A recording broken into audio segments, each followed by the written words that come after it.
జరుగుతారా కొంచెం లోపలికి వెళ్ళొచ్చాం కదా. హాస్పిటల్ లెవిస్ హాస్పిటల్ ఇది. చిరంజీవి బ్లడ్ బ్యాంక్ పక్కనే ఉంటుంది. ఎదురుగా నాన్ ఈస్ట్ రెస్టారెంట్ లొకేషన్ చెప్పి జూబ్లీ హిల్స్ చెక్ పోస్ట్ నుంచి జస్ట్ ఒక 200 మీటర్స్ దూరంలో ఉంటుంది, కృష్ణానగర్ వెళ్ళే దారిలో. ఇక్కడ జరుగుతున్నది ఏంటి అంటే వెస్కులర్ వెయిన్స్ అనే ఆపరేషన్ ఉంటుంది. అంటే జనరల్గా మనకి కాళ్ళలో నరాలు, వెయిన్స్ నరాలు కావు, వెయిన్స్ నాళాలు, అంటే రక్త నాళాలు ఉంటాయి కదా, నాళాలు జిగ్జాగ్గా కనిపిస్తూ ఉంటాయి చాలామంది. వ్యవసాయం చేసే వాళ్ళకి, ఎక్కువసేపు నిలబడి కూర్చొని పనిచేసే వాళ్ళకి, ఇప్పుడు ఆటో డ్రైవర్లకి, కార్మికులకి, వీళ్ళందరికీ కూడా ఆ ప్రాబ్లం ఎక్కువగా వస్తూ ఉంటుంది. సో అది జనరల్గానైతే ఆపరేషన్ దాకా ఇంకో దాకా వెళ్ళరు. మనం చాలామంది మన ఇళ్లలో ఫాదర్ మదర్లకు కూడా కనబడతా ఉంటాయి. ఈ మధ్యకాలంలో ఈ హాస్పిటల్, ఈ మెడికల్, ఈ మాఫియా ఎక్కువైన తర్వాత దీనికి ఆపరేషన్ అనేది చాలా పెద్ద ఎత్తున చేస్తారు. సరే, సివియర్గా ప్రాబ్లం ఉంటే దానికి ట్రీట్మెంట్ ఉంటుంది.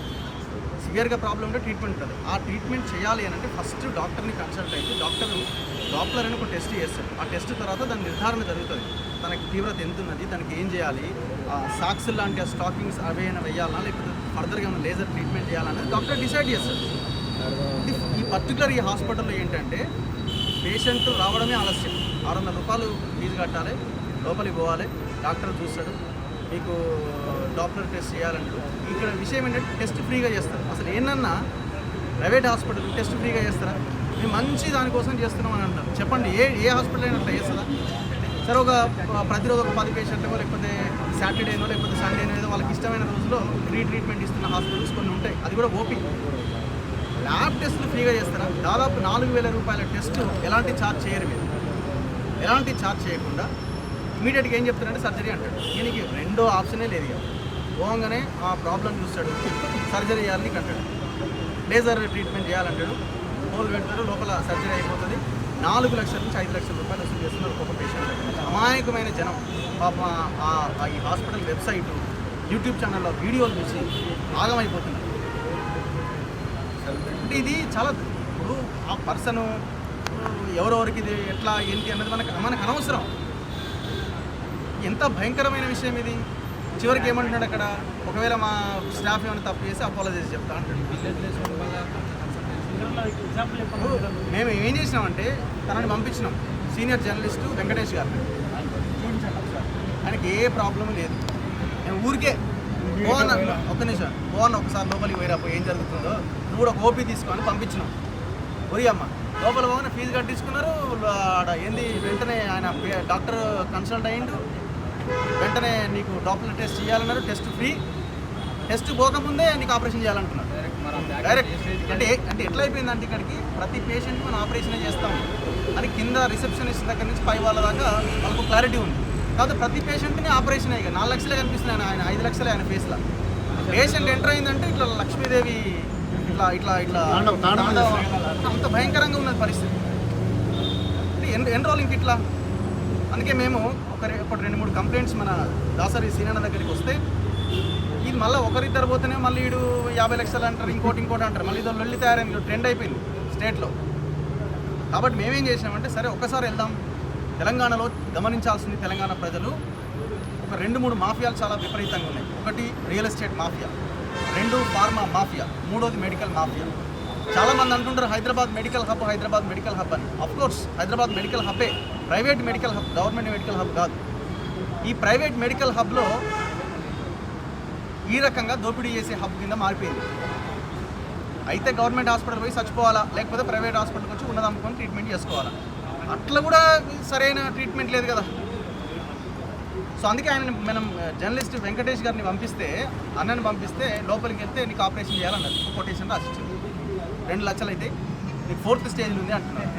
ఆయన నడుస్తున్నాడు, రెగ్యులర్గా నాతో పాటే ఉంటున్నాడు, గ్రామాలు తిరుగుతున్నాం, అంత బాగానే నొప్పి ఏమన్నా, ఏ నొప్పి లేదు. ఇంతగానే పంపించినా మేము టైంపాస్. ఇప్పటివరకు ట్యాబ్లెట్ అనేది లేదు. ఆయన ట్యాబ్లెట్ కూడా వేసుకోలేదు ఇంతవరకు.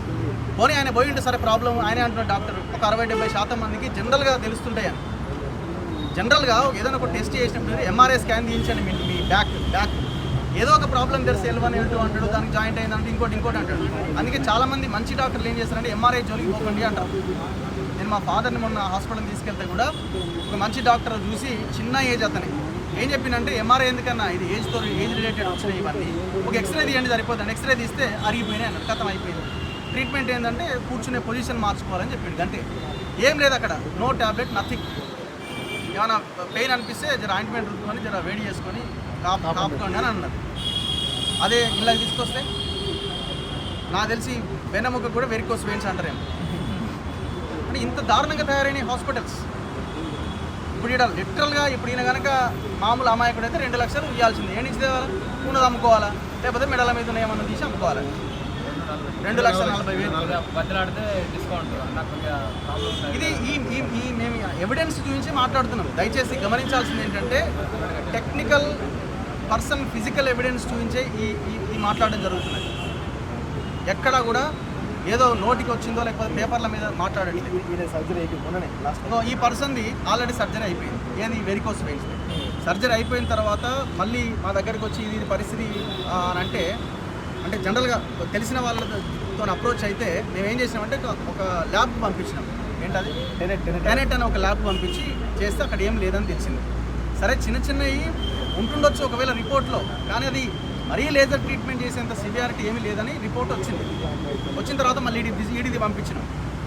ఈ దానికి పంపిస్తే ఓ అమ్మా నీకు అసలు ఇది అసలు చరిత్రలో ఎవరికి లేదు ఇంత భయంకరమైన 4,50,000 అడ్వాన్స్ అని చెప్పి ఈయనకు సర్జరీ చేయడానికి రెడీ చేసుకోరంటే వాళ్ళు తీసుకొచ్చిన పైసలు గీసలు అన్నీ పట్టుకొచ్చి మరి ఏం చేస్తారు అని తీసుకొచ్చి ఈయనతో పాటు జర్నలిస్ట్ వెంకటేష్ అని కూడా తీసుకొచ్చాం. అంటే ఒక యాడ్ ఆన్ ఉండాలని. ఇంకొక బాధితుడు ఇక్కడ ఉన్నాడు. ఈయన బాధితుడు వీళ్ళ మదర్కి ఏదో ఆయన వైజాగ్లోనే విజయవాడలోనే చేసినట్టు. వైజాగ్లో కళా హాస్పిటల్ పరిస్థితి చూస్తే 6 నెలల తర్వాత మొత్తం కాళ్ళంతా ఆగమాగమైంది. మళ్ళీ మరి ఏం సార్ ఇదంటే ఇంకో 4 లక్షలు అయితే హైదరాబాద్కి అంటున్నాడు. ఆయన వైజాగ్ నుంచి ఈడి దాకా వచ్చాడు. ఇట్లాంటి పేషెంట్స్ ఎంతమంది ఎవరెవరు ఉన్నారో దయచేసి బయటికి రండి. మరి దోపిడీ మరి ఓనా లేకపోతే ఇంకా పెద్ద పెద్ద వాళ్ళు వెనకాల ఉన్నారా? ఇంతకంటే భయంకరంగా పొలిటికల్ ఇన్ఫ్లుయెన్స్ లేకుండా ఇట్లాంటి హాస్పిటల్స్ నడవాయి. దయచేసి గుర్తుపెట్టుకోండి. అవసరమైతే మాలాంటి వాళ్ళ పేర్లు కూడా వాడతారు. ఒకరిద్దరు పేర్లు చెప్పింది కదా ఆయన వాళ్ళది వీళ్ళదని సింపుల్గా వాడేస్తుంటారు. మనకు ఆయన తెలుసు ఈయనకి తెలుసు అని. పాపం వాళ్ళకి ఏం తెలియదు అమాయకులు. మాట్లాడేటప్పుడు అందరం మనోళ్ళే అని అనుకుంటాం కదా. సో దయచేసి ప్రజలు యూట్యూబ్లో చూసి ట్రీట్మెంట్ తీసుకోకండి. ఒక డాక్టర్ దగ్గరికి పోయి ఆగిపోకండి. సెకండ్ ఒపీనియన్, థర్డ్ ఒపీనియన్ కూడా వెళ్ళండి అవసరమైతే. వాడు పొరపాటున సర్జరీ అన్నాడంటే 1కి 100 సార్లు ఆలోచించండి. ఇది ఒక ఎగ్జాంపుల్. ఒక స్టడీ తర్వాత మేము ఇక్కడికి వచ్చిన తర్వాత మాకు అర్థమైన విషయం ఇది. సచ్చిన శవాలకు కూడా ట్రీట్మెంట్ చేస్తారు హైదరాబాద్లో ఉన్న కొన్ని హాస్పిటల్స్. మంచి డాక్టర్లు ఉన్నారు పాపం. మంచి డాక్టర్లు ఆపరేషన్ ఉన్న ఏజ్లో ఒకటి స్టోరీ వచ్చింది. అంతకుముందు నేను యశోద దగ్గర చేసిన సచ్చిన శవాలకు కూడా ట్రీట్మెంట్ చేస్తూ ఉంటాం. సో ఇమీడియట్గా మేము medical association medical council Indian medical అసోసియేషన్కి అక్కడ ఉన్న ఒక అధికారికి కాల్ చేయడం జరిగింది. ఈ బాధితులతో కంప్లైంట్ ఇప్పిస్తాం. అసలు ఏం జరుగుతుంది ఈ హాస్పిటల్లో, ఒకవేళ జాగ్రత్తగా నడిపిస్తే ఏ ఇబ్బంది లేదు. కానీ ఇప్పటివరకు జరిగిన వాటి మీద ఖచ్చితంగా ఎంక్వైరీ జరగాల, శిక్ష పడాల్సింది. తక్షణమే ఇట్లాంటి హాస్పిటల్స్ని రద్దు చేసి పడేయాలి. సింపుల్గా చెప్పండి. మళ్ళీ ఒకసారి దీన్ని దృష్టిలో పెట్టుకుని ఇందాక రగన్ అన్నట్టుగా మళ్ళీ లేదో యూట్యూబ్లో అన్నీ పోయి ఆ డాక్టర్ మీద లేకపోతే హాస్పిటల్ దాడి చేసి ఏదో ఇలాంటి రకరకాల కథనాలు వస్తాయి. విత్ ప్రూఫ్ తోటి రఘు కానీ తర్వాత కాళోజీ సీనియర్ కానీ విత్ ప్రూఫ్ పేషెంట్తో సహా, పైగా మేము ఒక పేషెంట్ని పంపించినట్టు ఈ సీనియర్ జర్నలిస్ట్ని పంపించి చేయించాడు. అది అక్కడ ప్రూఫ్ ఏంటనేది చూశారు. ఇప్పుడు మీ వీడియోలో కనపడుతుంది.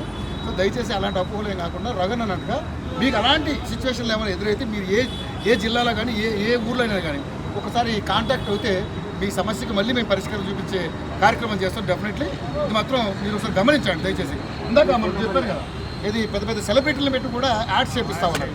అది కూడా నమ్మకండి దయచేసి. సెలబ్రిటీలు మాట్లాడింది కదా, పెద్ద లీడర్ మాట్లాడింది, పెద్ద హీరోయిన్ వచ్చింది, ఇన్ఫ్లుయెన్స్ అవుతారు.